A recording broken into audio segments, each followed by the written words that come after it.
चला तर मग आता सुरू करतोय बाबांची प्रसिद्ध झालेली 16वी कथा. जी प्रसिद्ध झाली होती बुवाच्या 1967 या अंकामध्ये. कथेचं नाव आहे मधु, सुरेश आणि ब्लॅक प्रकरण. संध्याकाळची वेळ झाली. अंधार पडायला सुरुवात झाली. रस्त्यावरची गडबड वाढू लागली. सगळीकडे कसं धुंद धुंद वातावरण होतं. सगळे लोक तरंगल्यासारखे चालू लागले. वेण्यांचा गजऱ्यांचा घमघमाट सुटला आणि मधूनच स्नो पावडरचा उन्मादक वास.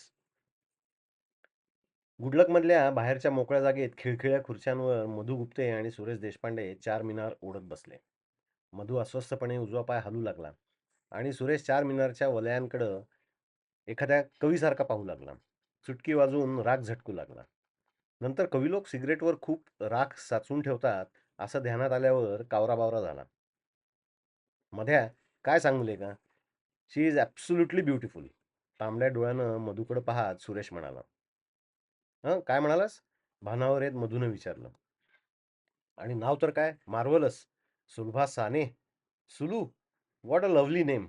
सुलभा. शी इज अ पोएट्री. अक्षरशः एखाद्या कविता संग्रहासारखी. मधूने एकदम झुरका मारून फक्कन दूर सोडला. सूर्या, काय हे? हं? काय बोलतोस तरी काय? प्रतिभा प्रधान, सुलेखा आपटे, वाडियातली कोण ती? काय तिचं नाव? कोण? ओह, दॅट लवली गर्ल. आणि टेबल टेनिस काय खेळते? देखते रहे ना. कबूल आहे, ती टेबल टेनिस उत्तम खेळते आणि काही दिवसापूर्वी आपण तिच्यावर आशक होता. पण आता मी तिचं नाव विचारलंय. मधू त्याला थांबवत म्हणाला. अरे नावात काय आहे? कोण, शेक्सपियर का कालिदास बोलून गेला? शेक्सपियर. बरी आठवण झाली त्या बेट्याची. अरे यंदा शेक्सपियरचं गाईड नाही असं म्हणतात. खुर्चीतून ताडकन उठत सुरेश म्हणाला, अरे काय सांगतोस? नुकताच अभ्यास संपवला मी त्याचा. आणि सुरेश निराश होऊन मधूच्या तोंडाकडे पाहू लागला. परीक्षेच्या आधी गाईडचा सप्ताह घालून ते परीक्षेनंतर गुडलकमध्ये चिकन फ्राय खाऊन पारणे फेडत असत. यावेळी सगळाच घोटाळा झाला होता. मधून चार मिनारचं आणखीन एक पाकिट काढलं. खिशातला पैशाचा अंदाज घेऊन त्यानं आणखीन एक चहा सांगितला. मधू कपानं आणि सुरेश बसीनं चहा पिऊ लागला. डोंट वरी, कुठलं गाईड आहे याची चौकशी करू आणि अभ्यास करू. आहे काय त्याच्यात? नाहीतर ऑक्टोबर आहेच. बरं मध्या, ते गाईडचं आणि अभ्यासाचं गेलं खड्ड्यात. माणसानं किती वर्ष म्हणून अभ्यास करायचा कॉलेजचा? 7 वर्ष म्हणजे काय चेष्टा आहे? सामान्य माणसाचं काम नाही ते. तेथे जातीचे पाहिजेत, पहाडी वृत्तीचे, दगडाच्या चुकलो, फुलांच्या पाकळ्यांची काळीजच धारण करणारे. कवी. खरंच सूर्या, तुम्ही कवी लोक खरोखरच ग्रेट आहात. कॉलेजातली प्रेम प्रकरणं, त्या चोरट्या चिठ्ठ्या आणि कोणतीही पोरगी दाद देत नाही म्हणून ढाळलेले एकांतातले अश्रू. मध्या, थांब, टिपून घे, टिपून घे. माझी नवी कविता. गुडलकसारख्या पवित्र ठिकाणी चार मिनारच्या धुंद धुरात महाराष्ट्राचा नवोदित कवी उत्स्फूर्त काव्य गातोय. थांब, गाऊ नकोस, इतरांनाही चहा पिऊ देत. तुला किती वेळा सांगितलं, आम्हाला कविता नुसती कधीच म्हणता येत नाही, ती गायलाच लागते. थांब, कवितेच्या या धुंदीनं असा बेहोश होऊ नकोस. पाहिजे असल्यास आणखी एक सिंगल घे. पण मी आता जे विचारतो आहे त्याचा जबाब दे. कबूल आहे? गेली गेली माझी स्फूर्ती. काय अवसान घातकी आहेस लेका तू. सूर्या, बेटा, पोरींची नावं तोंडात घोळवताना काही लाज लज्जा? आठव, पर्वतीच्या कार्तिक स्वामीच्या देवळातली ती संध्याकाळ आठव. रागिणी देशमुख, अनिता लोकूर आणि पुष्पा कुलकर्णी या तिघींनीही आपला प्रेमभंग केला. आपली पूजा लाथाडली. हॉटेलचे अनेक बिलं भागवून, वेणीवाल्यांची उधारी ठेवून, प्रसंगी काही पोरींशी वैर पत्करूनही काही उपयोग झाला नाही. म्हणून सगळ्या पोरींवर आपण बहिष्कार टाकायचं ठरवलं. खुद्द कार्तिक स्वामींच्या मूर्तीपुढं ती घोर शपथ आपण घेतली. आणि तू सगळी शपथ उधळलीस. आता परीक्षा झाल्यावर 20 जूनची वाट पाहणार असशील. 20 जून म्हणलं म्हणजे माझ्या अंगावर सुखाचे रोमांच उभे राहतात. कॉलेजचा ॲड्रेसचा तो दिवस. शपथ गेली खड्ड्यात. बस सकाळी MES, 11ला SP, 12ला फर्ग्युसन आणि दुपारी वाडिया. खरंच मध्या, अशा चतुर्थळी यात्रा आपण दरवर्षी करत आलो आहोत. 20 जून. कॉलेजच्या पहिल्या दिवसाचं वातावरण त्यांच्या डोळ्यासमोर उभं राहिलं. प्रिन्सिपलच्या ॲड्रेसपेक्षा ॲड्रेस सुरू सुरू होण्यापूर्वी आणि नंतरची हॉल बाहेरची रंगबिरंगी गर्दी, कोऱ्या पातळांचे, डांबरांच्या गोळ्यांचेही वास. यंदा कोणतं फाईन बरं आहे ते पाहणारे आणि झटपट एखाद्या नखरेल पोरीला क्वीन ठरवणारे पोरांचे घोळके. प्रिन्सिपालच्या उपदेशाच्या डोसानंतर नोटीस बोर्डाशी रोल नंबर, टाइम टेबल पाहावयास उडणारी ती आकर्षक गर्दी. काही म्हण सूर्या तू, पण तू शपथ मोडलीस. सुरेशच्या डोळ्यासमोर 20 जूनचं रम्य चित्र अजून हलत नव्हतं. तो तंद्रीतच म्हणाला, "मध्या, काय लाईफ जगलो आपण. त्या मानाने यंदा काहीच मजा आली नाही." गुडलकमधली गर्दी ओसरत होती. टेबलावर राखेचा ढीग पडला होता. "मिस्टर, मजा नाही तर काय चाललंय? रोज आम्हाला एकेका पोरीबद्दल सुनावताय. आपली प्रतिज्ञा, घोर शपथ सगळं धुळीला मिळवलंस." दोघं क्षणभर गप्प झाले. "तुझे आत्तापर्यंत प्रेमभंग किती झाले? म्हणजे नक्की आकडा नको, साधारण राउंड अबाउट?" मधूने विचारलं. "थांब सांगतो." सुरेश ओठातल्या ओठात पुटपुटू लागला. एकेका पोरीची नावं त्यांनी घेतली. 13 किंवा 14 प्रकरणं असतील बहुतेक. त्यातली 3 ब्लॅकमधली. ब्लॅक? मधू जोरानं ओरडला. शेजारच्या टेबलावरचा चौकटीचा मॅनिला घातलेला एक माणूस संशयानं त्याच्याकडे पाहू लागला. त्यानं आपल्या मित्राबरोबरचं बोलणं थांबवलं आणि कावेबाज व धूर्त नजरेने तो त्या दोघांकडे पाहू लागला. सुरेशने ते पाहिलं असावं. त्यानेही चोरटा चेहरा केला. आवाज खाली आणला. मधूच्या कानाशी लागत तो हलकेच म्हणाला, "ब्लॅक म्हणजे चोरटी प्रकरणं. कॉलेजात विशेष माहीत नाहीत ती. फार काय तुला सुद्धा न सांगितलेली काही प्रकरणं." "नाव सांग एक दोघींची. इतक्या वर्षाची दोस्ती आपली सूर्या आणि तू मायापासून काही लपवस? छे! लाजिरवाणं आहे बेट्या तुला." "जाऊ दे झालं." एक एक उसासा टाकत सुरेश म्हणाला. "Those chapters are closed long back." "शिळ्या कढीची आठवण देखील आणण्यात काही पॉइंट आहे का?" "हो, त्या दस्तूर हायस्कूलमधल्या काही पारशी पोरी."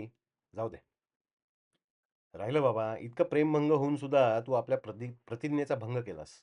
सगळ्या पोरींवर सूड उगवण्याची ही सोनेरी संधी तू फुकटाफाकट घालवलीस. पुन्हा पोरींच्या नादी लागलास. प्रतिभा, सुलेखा."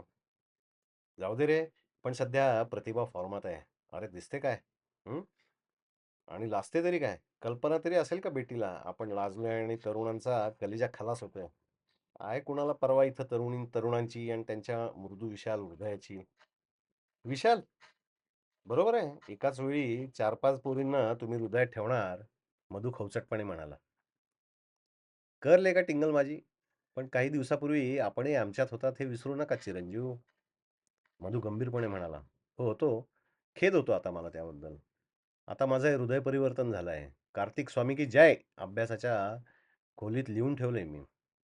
"कुठे? ब्रिजिटी बॉर्डोटच्या फोटो मागं?" सुरेश खिदळत म्हणाला. "विसरा मिस्टर, ते फोटो मी केव्हाच फाईल केले. कार्तिक स्वामींचा फोटो अवेलेबल नाही म्हणून, नाहीतर तो सुद्धा लावला असता." इतक्यात टेबलाशी राजा साठे येऊन उभा राहिला. त्याने एक मिश्किल हास्य केलं. "हॅलो राजाबाई, बैठो." मधूनं राजाच्या पाठीवर थाप मारली आणि त्याला ओढून खाली बसवलं. "बोल, आधी 4 मिनार तर घे. चहाचं मागून पाहू. काय विशेष खबर बात?" "मित्र हो, अशीच एक खबर आहे, की जी घटना मी स्वतः लांबून पाहून आलो आहे. फार संकटात आहोत आपण. आणि याची जाणीव तरी आहे का तुम्हाला?" "नाही," म्हणत दोघांनी माना फिरवल्या आणि ते आतुरतेने राजाकडे पाहू लागले.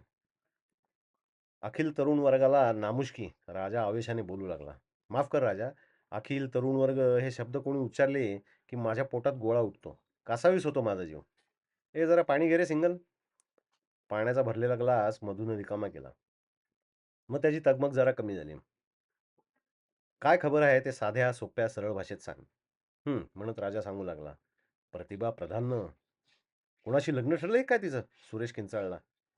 "गप रे, तुला प्रत्येक पोरींच्या लग्नाच्या वेळी असाच झटका येतो. पोरी हसत खिदळत सासरी जातात आणि तू प्रत्येक वेळी मुसमुसत परत येतोस." "शांत हो सुरेश, तिचं लग्न ठरलेलं नाही." राजा सुरेशला पाठीवर थोपटत म्हणाला. सुरेशचा जीव भांड्यात पडला. त्याला डोक्यावरचं ओझं उतरल्यासारखं वाटलं. त्याने ग्लासमधलं घोटभर पाणी प्यायले. "बरं आता फार वेळ घेऊ नकोस. प्रतिभा प्रधानचं काय झालं ते लवकर सांग." "ऐका मित्र हो, आपल्या प्रतिभेने आजपासून आत्ता संध्याकाळी 7:30 पासून हॉस्टेलच्या मेसमधलं जेवण नाकारून आमरण उपोषण सुरू केलंय." "पण कशाबद्दल? वाय? आमरणच का? नक्की ना?" "मित्र हो, आपण तिघजण गेले कित्येक दिवस तिला त्रास देत आलो आहोत." "मी नाही हं," मधू थंडपणे म्हणाला. "कॉलेजमधली सर्व विद्यार्थी तिला फार त्रास देतात असं तिचं म्हणणं आहे. तिला साधं भटकणं सुद्धा मुश्किलीचं झालं आहे. संभाजी पार्कला जाऊन भेळ खाण्याचं सुद्धा सुख आपण हिरवून घेतलं आहे. हॉस्टेलच्या 6x6च्या खोलीत बिचारी एकटीच भेळ खाते. मैत्रिणीनं मोठ्या मुश्किलीनं आणलेली.